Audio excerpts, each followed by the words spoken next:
সুপ্রিয় দর্শক, আসসালামু আলাইকুম। সবাইকে স্বাগত জানাচ্ছি আজকের গুরুত্বপূর্ণ সংবাদে। প্রথমেই জানিয়ে দিচ্ছি সংবাদ শিরোনাম, পরে বিস্তারিত। আল্লাহু আকবর ধ্বনিতে কেঁপে উঠল এলাত। ইয়েমেনের ড্রোন হামলায় তছনছ ইসরায়েল। এদিকে গাজায় এখনও বোমা ফেলছে ইসরায়েল, নিহত ৬৩। শুনছিলেন সংবাদ শিরোনাম, এখন বিস্তারিত। তার আগে যদি আপনি ফিলিস্তিনের পাশে থাকেন তাহলে নিচে কমেন্টে লিখুন ফিলিস্তিন জিন্দাবাদ আর সাবস্ক্রাইব করুন আমাদের চ্যানেল, কারণ সত্য খবর, মুসলিম জাতির কণ্ঠ আর ন্যায় বিচারের আওয়াজ আপনি এখানেই পাবেন। যখন অন্যায় চূড়ান্ত হয় তখন আল্লাহ ন্যায়ের সৈনিক তৈরি করে দেন। ইসরায়েল ও আমেরিকার ষড়যন্ত্র যতই গভীর হোক, মুসলিম জাতির ঈমান ও ঐক্যই একদিন হবে তাদের সবচেয়ে বড় ভয়। চলুন বেশি কথা না বাড়িয়ে বিস্তারিত জেনে নিই। দুনিয়া এখন উত্তপ্ত। গাজার উপর ইসরায়েলের অব্যাহত আগ্রাসনের প্রতিশোধ নিতে ইয়েমেন এবার দেখিয়ে দিল আর চুপ থাকবে না মুসলিম উম্মাহ। রবিবার রাতেই হঠাৎ আকাশ জুড়ে গর্জে ওঠে ইয়েমেনি ড্রোন। লক্ষ্য একটাই, দখলদার ইসরায়েল। ইসরায়েলের দক্ষিণাঞ্চলীয় শহর এলাতে বজ্রনিনাদে বাজল বিমান হামলার সাইরেন। মুহূর্তেই ছুটতে থাকে মানুষ আশ্রয় কেন্দ্রে।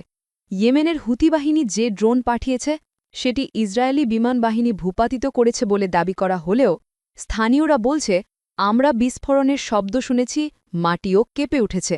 ইসরায়েলি সেনাবাহিনীর এক মুখপাত্র জানায়, ইয়েমেন থেকে একটি মানববিহীন উড়োজাহাজ দক্ষিণাঞ্চলে প্রবেশ করে, সেটি এলাতের আকাশ সীমায় ধ্বংস করা হয়েছে। কিন্তু ভয় এখানেই শেষ নয়।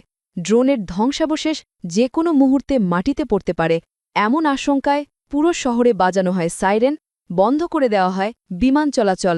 কাতার কেন্দ্রিক আল জাজিরা আরও এক ধাপ এগিয়ে জানায়, ইসরায়েল কেবল একটি নয়, আরও একটি ক্ষেপণাস্ত্র আটকানোর দাবি করেছে।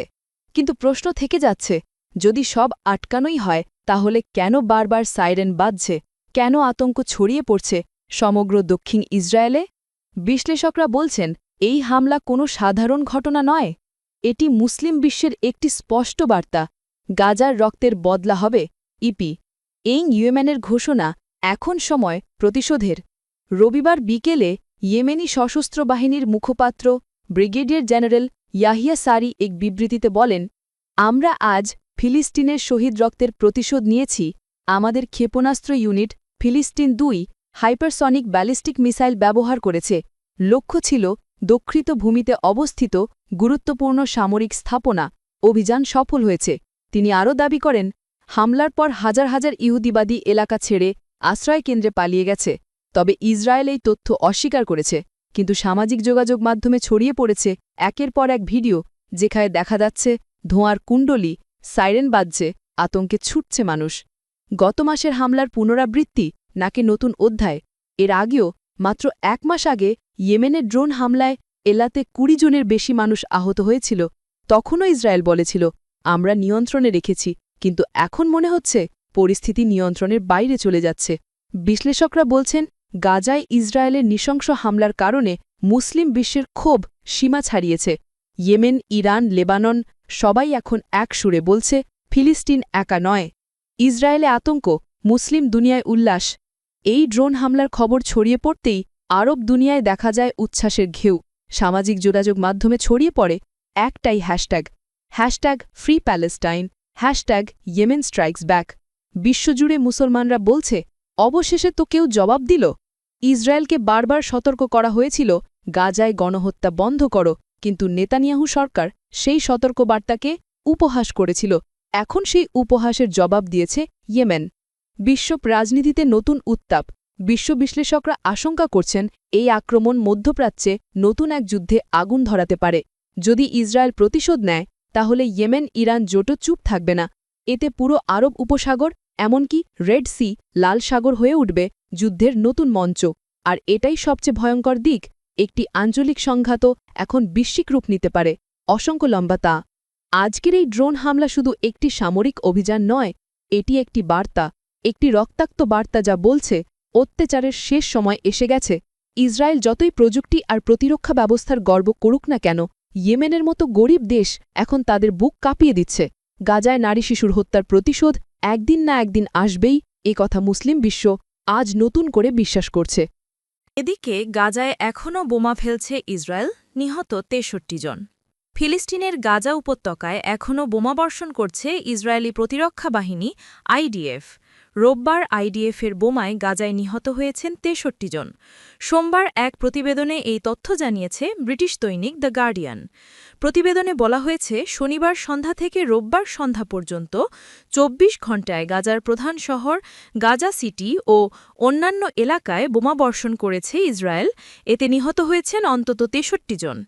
এদিকে যুক্তরাষ্ট্রের প্রেসিডেন্ট ডোনাল্ড ট্রাম্প গাজায় যুদ্ধ বন্ধ এবং সেখানে বন্দী ইসরায়েলি জিম্মিতে মুক্তি নিশ্চিতে গত সপ্তাহে যে নতুন পরিকল্পনা পেশ করেছেন, সেই পরিকল্পনায় প্রাথমিক সম্মতি দিয়েছে উপত্যকা নিয়ন্ত্রণকারী গোষ্ঠী হামাস।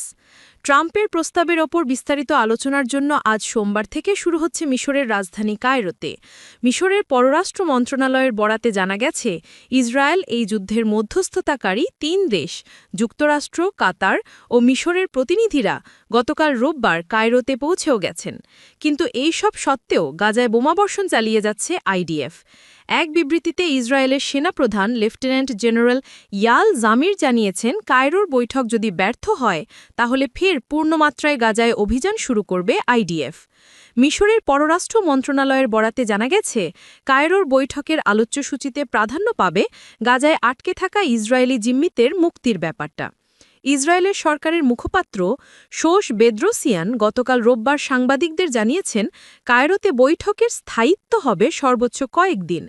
একই দিন নিজের সামাজিক যোগাযোগ মাধ্যম ট্রুথ সোশ্যালে কায়রোর বৈঠককে স্বাগত জানিয়ে বৈঠকে অংশগ্রহণকারীদের দ্রুত সিদ্ধান্তে আসার আহ্বান জানিয়েছেন প্রেসিডেন্ট ট্রাম্প।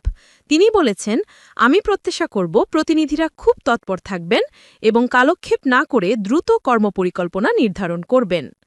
বন্ধুরা, আপনি যদি চান সত্য খবর জানতে, মুসলিম উম্মার কণ্ঠস্বর শুনতে, তাহলে এখনই চ্যানেলটি সাবস্ক্রাইব করুন। দুনিয়ার প্রতিটি অন্যায়ের জবাব আমরা তথ্য ও সত্য দিয়ে তুলে ধরব ইনশাআল্লাহ।